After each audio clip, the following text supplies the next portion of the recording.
చాలా మంది తాగి పార్టీలు చేసుకుంటుంటారు. కొత్త సంవత్సరంలోకి అడుగుపెట్టేందుకు కేవలం ఒక్కరోజు మాత్రమే ఉంది.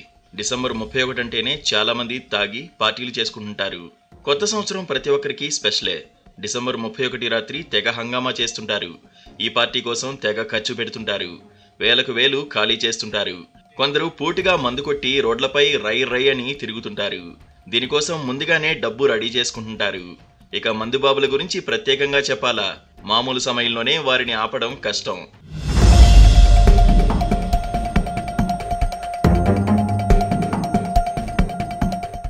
నూతన సంవత్సర వేడుకల సందర్భంగా నగరంలోకి మద్యం రవాణా చేయడానికి కేటుగాళ్లు కొత్త దారులను తొక్కుతున్నారు.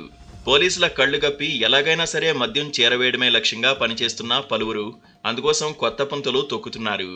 ఈ క్రమంలోనే గుజరాత్ రాష్ట్రంలోని వడోదరలో మద్యం సీసాలను బకెట్లలో దాచి ఉంచారు. అయితే ప్రివెన్షన్ ఆఫ్ క్రైమ్ బ్రాంచ్ పోలీసులు వారి ఆట కట్టించారు. మకరంద్ దేశాయి రోడ్డులోని ఓ బంగ్లాపై దాడి చేసి 1404 మద్యం సీసాలను స్వాధీనం చేసుకున్నారు. పడవలో ప్రయాణించడానికి ఉపయోగించే బకెట్లలో నిందితులు మద్యం బాటిళ్లను దాచిపెట్టారు. మద్యం సీసాలను ప్యాక్ చేసి బకెట్లలో దాచిపెట్టారు. వాటిని బహిరంగంగా రవాణా చేస్తున్నారు. టూబ్రికెంట్ ఆయిల్ బకెట్లు వాడుతున్నందున ఎవరూ అనుమానించలేదని crime branch police inspector SD Ratada తెలిపారు.